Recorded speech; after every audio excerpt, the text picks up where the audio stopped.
Jun je mjesec u kojem već beremo prve plodove posijane i posađene proljetos. Rani krompir, crveni i bijeli luk koji su rano posijani, grašak i mahune, blitva i špinat.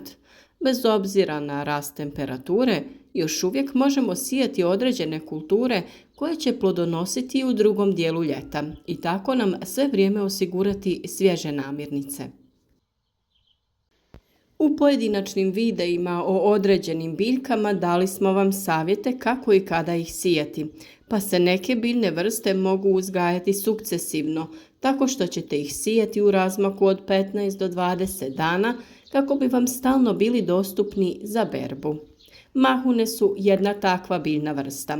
Mogu se sijati od ranog proljeća pa do augusta, te tada prispijevaju taman prije prvog mraza. Redovito ih zalijevajte i okopavajte, posebno ako se stvori pokorica. Kada dosegnu visinu od 15 do 20 cm, ogrnite ih. A ono što mi uvijek preporučujemo jeste malčiranje slamom ili nekim sličnim materijalom koji je vama dostupan. Na taj način sprječavamo isušivanje tla, te samim tim smanjujemo broj zalijevanja, sprječavamo pojavu i rast korova koji kradu hranjiva i vodu biljkama. Grah brzo raste i dobro podnosi toplinu, pa ga i sada možete posijati, ali u tom slučaju će mu trebati malo više pažnje. Kada u vrijeme cvjetanja vlada suša, a vjetar je jak, vreo i suh, dolazi do opadanja cvjetova. Zbog toga je od izuzetne važnosti zalijevanje u ovom periodu gdje opet u priču dolazi malč. Na taj način smanjujete broj kultiviranja, tj. obrade tla oko usjeva. Tikvice također brzo rastu i još uvijek se mogu sijati izravno u vrt. Izaberite sunčanu poziciju i dobro drenirano tlo. Redovito ih zalijevajte, a tlo oko njih malčirajte. Sjeme prije sjetve namočite u vodi ili čaju od kamilice kako bi potaknuli brže klijanje i rast biljaka. Možete ih sijati direktno na stalno mjesto ili pak uzgojiti presadnice. Krastavci su poput tikvica i traže sličnu njegu. Mnogima se dogodi da prvi usjevi zbog nepogodnih vremenskih prilika nastradaju i razbole se. U tom slučaju vrlo jednostavno se mogu uzgojiti ponovo. Također ih možete sijati na stalno mjesto te redovno zalijevati kako se zemlja ne bi osušila i stvorila se pokorica. Biljka tada ne bi mogla izaći na površinu ili bi bila oštećena. A zasušivanje može također prekinuti proces klijanja. U slučaju sadnje presadnica, krastavac će biti osjetljiviji na prilagodbu i visoke temperature, pa je vrlo važno redovito navodnjavanje. Obavezno, opet naglašavam, malčirajte tlo oko biljke.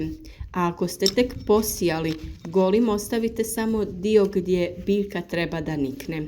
Sijeti ih možete ponovo u drugoj polovini jula za berbu u septembru. Mrkva posijana u junu vadi se kasno ljeti ili u jesen, pa još uvijek stignete odraditi sjetvu.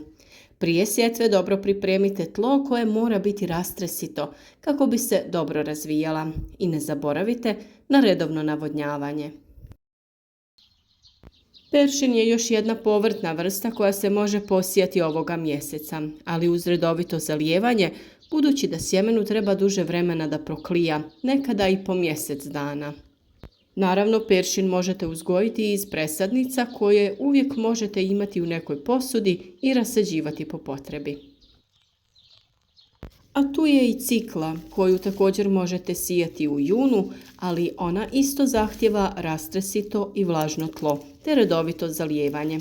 Pazite da ju ne posijete pregusto ili ćete morati odraditi prorjeđivanje.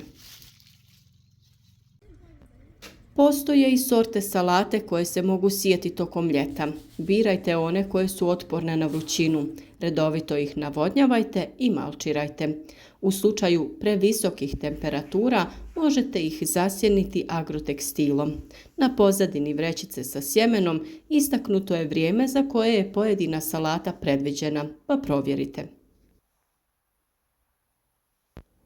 Blitva je dosta otporna na vrućinu i može se kontinuirano sijati od proljeća do ljeta.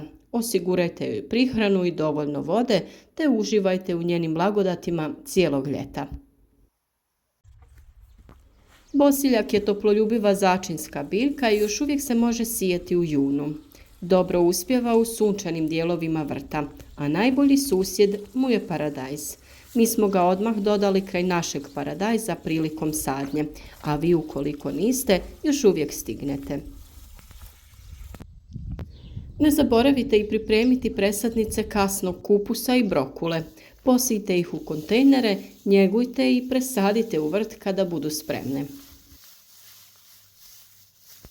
Ovo su neke od ideja za biljke koje sada možete uzgajati, a za savjete o uzgoju pojedine biljke potražite video na našem kanalu.